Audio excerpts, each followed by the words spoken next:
दोस्तों नमस्कार। आपने एक शेर सुना होगा, आदमी अच्छा है, हुनर भी रखता है, लेकिन एक ऐब है, मुंह में जबान रखता है। जब हम डेमोक्रेसी की बात करते हैं तो फ्रीडम ऑफ एक्सप्रेशन उस डेमोक्रेसी का आधार है। लेकिन आजकल फ्रीडम ऑफ एक्सप्रेशन अपने आप में एक डिबेट का मुद्दा बन गया। ये बहुत गंभीर चिंतन की बात है। अगर आप और हमको ये कहा जाए कि आप बोल नहीं सकते और आप वही बोलेंगे जो सरकार चाहेगी या कोर्ट चाहेगी, नहीं तो आपके खिलाफ कार्रवाई होगी, तो क्या होगा? आगे बढ़ने से पहले आपसे निवेदन है कि आप इस वीडियो को शेयर करें, इस चैनल को सब्सक्राइब करें अगर नहीं किया है तो। दोस्तों, आजकल कुछ अजीब सी घटनाएं देखने को मिल रही हैं। थोड़े दिन पहले हमने ये देखा कि विपक्षी दलों ने 14 एडिटर्स जो न्यूज एंकर्स हैं, उनके एक लिस्ट जारी करी कि हम इनके प्रोग्राम में नहीं जाएंगे। कारण बहुत सिंपल बताया कि ये लोग सरकार की तरफदारी करते हैं और हमारी बातें नहीं उठाते हैं और इनफैक्ट हमारे खिलाफ ये स्टेटमेंट को प्रमोट करते हैं। अब सवाल ये है दोस्तों कि कौन डिसाइड करेगा कि कौन किसके फेवर में है? अब देखने वाली तो जनता ही है। क्या जनता को नहीं पता कि कौन एंकर किस साइड को फेवर कर रहा है और किस साइड को फेवर नहीं कर रहा है? जब ये बात सुनने वाले को और देखने वाले को पता है, तो इस बात से हमें क्यों चिंता है कि हमारी जो बात है उसको पूर्ण रूप से नहीं रखा जा रहा है? और रही बात कि क्या सारे के सारे चैनल ऐसा कर रहे हैं? करीब 400 न्यूज चैनल हैं हिंदुस्तान में, 14 को आपने बायकॉट किया। इसका मतलब यह है कि आज भी हिंदुस्तान में 380 चैनल ऐसे हैं जिससे आप सहमत हैं। तो आप ये कहना चाहते हैं कि 14 अगर हम न्यूज एंकर्स को बायकॉट कर देंगे और 380 आपके हिसाब से सही काम कर रहे हैं, तो क्या डेमोक्रेसी खतरे में है? क्या इस पे इतना बड़ा विवाद होने की जरूरत थी? क्योंकि 380 चैनल तो फिर भी आपके साथ थे। या आपको ये लगता है कि ये 14 एंकर्स 380 चैनल से ज्यादा भारी पड़ते हैं? मुद्दा क्या है? सवाल इस बात का है कि शायद हमारे पास वो तर्क नहीं है कि हम मेन लाइन टीवी चैनल पे जाके अपनी बात खुल के कह सकें। शायद हमारे आर्ग्यूमेंट्स में कमी है, इसीलिए हमें ये डर लगता है कि अगर हम अपनी बात रखेंगे तो शायद जनता तक वो पूरे ढंग से नहीं पहुंचेगी, और अगर तीखे सवाल एंकर करता है तो हम एक्सपोज हो जाएंगे। ये आज अपने आप में एक बहुत बड़ी चुनौती बनती जा रही है। तो सवाल ये है कि क्या हम अपने रिसर्च को इम्प्रूव करें, आर्ग्यूमेंट्स को इम्प्रूव करें, या मीडिया को बायकॉट करें? आज सवाल इस बात का है। ये तो थी आज हमारे सामने मीडिया की बात।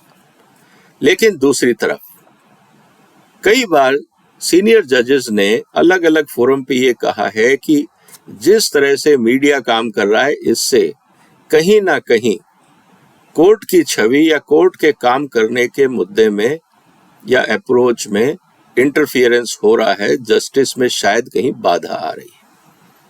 अब सवाल इस बात का है दोस्तों कि क्या कोर्ट में जब दो वकील, पक्ष और विपक्ष, पिटिशनर और रिस्पोंडेंट, इनके जब वकील कोर्ट में खड़े होते हैं, तो क्या जज न्यूज़पेपर पढ़ेंगे या टीवी देखेंगे या इन दोनों वकीलों की दलील सुनेंगे? और दोनों वकील अपनी अपनी तरफ से पूरी तैयारी करके पूरे एविडेंस लाके अगर आपके सामने रखते हैं, तो आपको तो जो निर्णय लेना है वो उन एविडेंसेस के साथ लेना है, उनको समझ के, उनको परख के लेना है। तो अगर बाहर का मीडिया जिसका उस केस से कोई वास्ता नहीं है, तो सवाल इस बात का है कि फिर कोर्ट्स विचलित क्यों है? हाँ, ये बात हो सकती है कि मीडिया में इस बात को कहा जाए कि कोर्ट ने इस बात का संज्ञान नहीं लिया, उस बात का संज्ञान नहीं लिया, या जिसको हम अक्सर कहते हैं ट्रायल बाय मीडिया, इसको लेके कहीं ना कहीं जो लोग मीडिया में जो कोर्ट में जाते हैं न्याय के लिए, उन पे शायद दबाव पड़ता होगा, समाज में उनकी प्रतिष्ठा पे आहत होती होगी, और शायद हो सकता है कि कोर्ट के कुछ मुद्दों पे मीडिया दबाव डालता हो कि आप इस एंगल को भी एक्सप्लोर करिए। तो इसमें बुराई क्या है? सवाल इस बात का है। दूसरा ये भी हो सकता है कि जो कोर्ट की कार्रवाई होती है वो थोड़ी स्लो होती है। अगर आज हियरिंग हुई है, आप दोनों पक्षों को अपना जवाब दाखिल करने के लिए 2 से 4 हफ्ते का टाइम तो देंगे। अगर आपने 2 से 4 हफ्ते का टाइम दिया और इन बिटवीन मीडिया 1 महीने तक शोर मचाता रहा कि इस केस में आगे कुछ नहीं हो रहा है, तो मीडिया अपनी जगह सही है और कोर्ट भी अपनी जगह सही है। तो मुझे नहीं लगता कि इसमें कोई बहुत बड़ी विचलित होने की बात है। हाँ, प्रेशर जरूर बिल्ड होता है, लेकिन क्या उसका रास्ता मीडिया को रेगुलेट करना होगा? अगर मान लीजिए आपने ऑफिशियल मीडिया को रेगुलेट कर लिया, तो आप सोशल मीडिया का क्या करें? आज हकीकत तो ये है कि जो पब्लिक ओपिनियन है वो मेन लाइन मीडिया से ज्यादा सोशल मीडिया बिल्ड करता है। उदाहरण के लिए आप और हम आज चर्चा कर रहे हैं कि क्या फ्रीडम अनडिजायरेबल होता जा रहा है? क्या सत्ता पक्ष या विपक्ष मीडिया से इसलिए घबरा रहा है कि उनकी बात पूरी नहीं रखी जाती? क्या ऑफिशियल्स और कोर्ट्स इस बात से परेशान है कि उनके ऊपर दबाव पड़ता है? सवाल इस बात का है कि अगर मीडिया नहीं होगा और दबाव नहीं पड़ेगा, तो इस बात की क्या गारंटी है कि काम टाइम पे होंगे? इस बात की क्या गारंटी है कि लोग जो सत्ता में हैं, जो पावर में हैं, जो पोजीशंस पे हैं, वो डाइवर्ट नहीं होंगे, वो स्लो डाउन नहीं होंगे? क्या गारंटी है? तो सवाल इस बात का है कि हर आदमी अगर ईमानदारी से अपना काम कर रहा है और उसकी अगर नीयत खराब नहीं है, तो दुनिया में कोई कुछ भी बोले, थोड़े समय बाद समाज इस बात को समझ जाता है कि ये एक रूटीन मैटर है। मीडिया अपना काम करेगा, अधिकारी अपना काम करेंगे, जजेस अपना काम करेंगे और पॉलिटिशियंस अपना काम करेंगे। और मीडिया को जब हम चौथा स्तंभ बोलते हैं लोकतंत्र का, तो मीडिया का काम तो यही है ना कि बाकी 3 पे निगाह रखे, और अगर वो निगाह रखता है, क्रिटिकल होता है, तो हम विचलित हो जाते हैं। तो इसीलिए मैंने कहा कि क्या जो फ्रीडम है, जो लोकतंत्र का आधार है, क्या वो आज लायबिलिटी बनता जा रहा है उन लोगों के लिए जो कुर्सी पे है? जनता ने तो आज तक नहीं कहा कि मीडिया जरूरत से ज्यादा शोर मचा रहा है, लेकिन जनता को यह पता है कि मीडिया को कितना वेटेज देना है और किस चैनल को कितना वेटेज देना है। इसीलिए तो टीआरपी होती। अगर टीआरपी ये बताती है कि कौन सा चैनल पॉपुलर है और कौन सा नहीं है, तो फिर दिक्कत कहां है? तो दोस्तों, आज सवाल इस बात का है कि क्या मीडिया को रेगुलेट करना चाहिए या नहीं। और इंटरनेट के जमाने में मान लीजिए आपने हिंदुस्तान में मीडिया रेगुलेट कर लिया, बहुत सारे यूट्यूबर्स हैं और बहुत सारे ब्रॉडकास्टिंग स्टेशंस हैं जो हिंदी में और बाकी रीजनल लैंग्वेज में टेलीकास्ट करते हैं। आप उनको कैसे रोकें? आपका तो ज्यूरिडिक्शन वहां नहीं है। मान लीजिए मैं इंडिया में कंटेंट बनाता हूं और एक मेरा चैनल है या यूट्यूब है जो मैंने यूएस में रजिस्टर किया हुआ है, तब आप क्या करें? क्योंकि मैं तो यूएस की पॉपुलेशन के लिए बात कर रहा हूं, आप क्यों सुन रहे हैं? सवाल इस बात का है कि ग्लोबलाइज्ड इकोनॉमी में जहां इंटरनेट आज पूरी दुनिया में फैल गया है, जो आपके संविधान, कोर्ट, पुलिस तंत्र से बहुत ज्यादा पावरफुल हो गया है। अगर कोई ये बोले कि आज संविधान सबसे पावरफुल है या सुप्रीम कोर्ट सबसे पावरफुल है या पुलिस तंत्र सबसे पावरफुल है, मैं इस बात को नहीं मानता। इंफॉर्मेशन एज के में आज की दुनिया में डिजिटल प्लेटफॉर्म, खासकर जो ग्लोबल डिजिटल प्लेटफॉर्म है, आज सबसे ज्यादा इन्फ्लुएंशियल वो है। इसीलिए तो सारे प्रधानमंत्री, राष्ट्रपति, बड़े बड़े नेता, अभिनेता ग्लोबल मीडिया प्लेटफॉर्म पे आते हैं ताकि वो अपनी बात रख सकें, क्योंकि उनको पता है कि ग्लोबल मीडिया की रीच किसी भी और चैनल से या ऑप्शन से ज्यादा है। अब सवाल दोस्तों इस बात का आता है कि फिर करना क्या चाहिए। काफी समय पहले एक रिसर्च हुई थी, जब इंटरनेट शुरू में आया ही था, उन दिनों में IIM अहमदाबाद में था, मैं एक रिसर्च पढ़ रहा था कि आने वाले दिनों में जो लोग पावर में हैं, जो एडमिनिस्ट्रेशन में हैं, उनके लिए समस्याएं बढ़ेंगी, क्योंकि रिस्पांस टाइम इंटरनेट आने के साथ साथ कम होता जाएगा। लेकिन इंफॉर्मेशन मिलने के बाद पब्लिक ओपिनियन बहुत तेजी से बदलती है और वो एक्सपेक्ट करती है कि सरकार या कोर्ट्स इस पे कार्रवाई करें। लेकिन सरकारें और कोर्ट्स की अपनी मजबूरी है कि एक टाइमलाइन देना ही पड़ता है, कुछ टाइम लगता ही है, एक लोकेशन से दूसरी लोकेशन पहुंचने में टाइम लगता ही है, लेकिन इंफॉर्मेशन पहले पहुंच जाती है। तो सवाल ये है कि क्या ये प्रेशर हट सकता है? मुझे नहीं लगता। इसका एक ही तरीका है कि हमें इस बात को एक्सेप्ट करना होगा कि आज हम सब के ऊपर मीडिया की निगाह है। We all are under lens, चाहे हम प्रधानमंत्री हों, विपक्ष हों, जजेस हों, वकील हों, बिजनेसमैन हों, आम आदमी हों या कोई भी हो। हम इस बात को क्यों नहीं एक्सेप्ट करते कि आज हमारे ऊपर सैकड़ों कैमरे कहीं ना कहीं किसी न किसी रूप में हमारी तस्वीरें ले रहे होंगे और हमारा आचरण ऐसा हो जो समाज में एक्सेप्टेबल हो। और अगर हम आचरण गलत करते हैं और फिर उम्मीद करते हैं कि मीडिया उसको ना उछाले या सोशल मीडिया उस पर बात ना करे, तो मुझे नहीं लगता कि ये किसी भी रूप में आज की दुनिया में पॉसिबल है। दूसरा इंपॉर्टेंट चीज ये है कि अगर वास्तव में किसी मीडिया ने जानबूझ के या किसी चैनल ने जानबूझ के गलत काम किया है, तो आज भी आपके पास कानून है। हिंदुस्तान में कानूनी किताब है इंडियन पीनल कोड, ये सारे प्रावधान हैं। अगर आपने किसी इंडिविजुअल के खिलाफ कार्रवाई करी या स्टेटमेंट दिया तो डिफेमेशन का ऑप्शन है।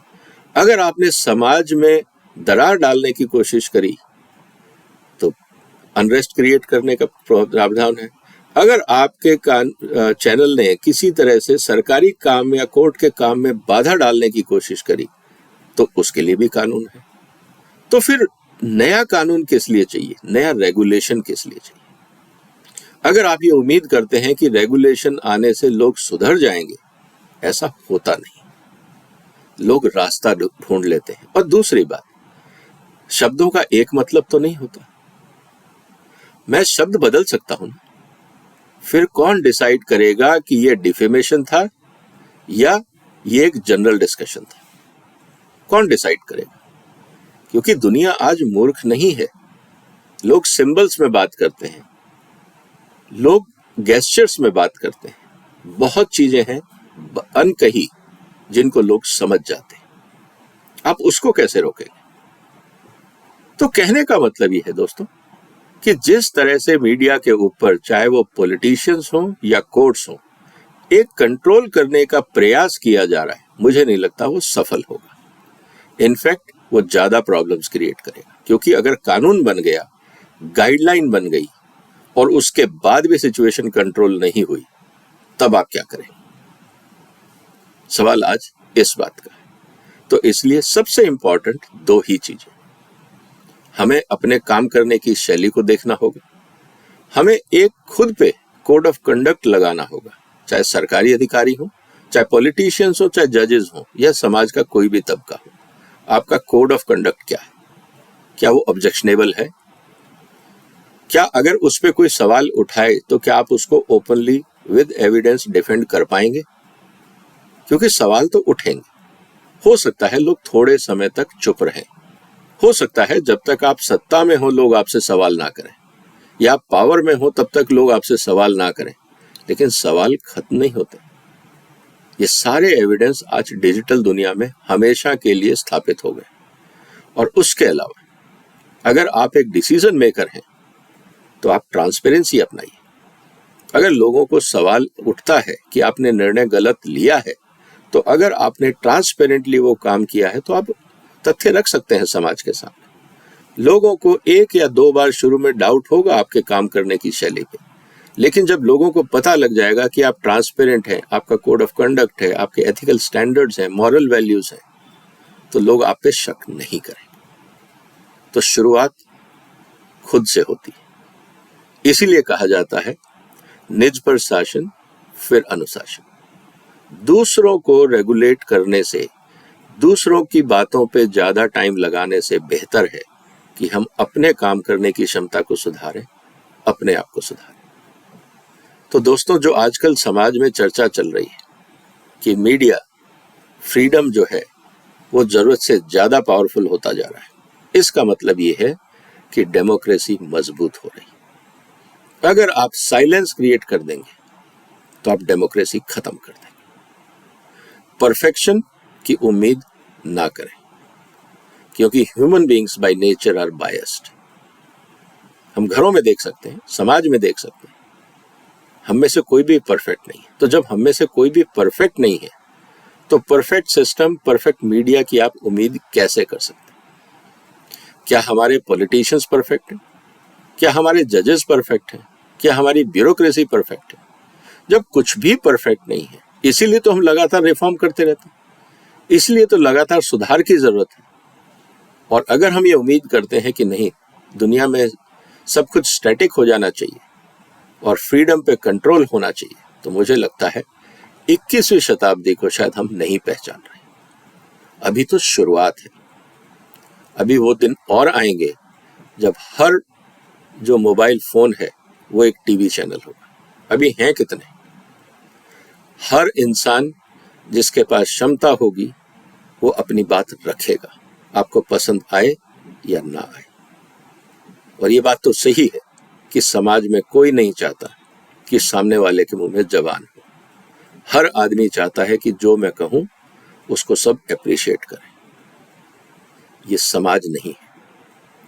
ये कंप्यूटर कर सकता है कि आप स्विच ऑन और स्विच ऑफ जैसे चाहे करें।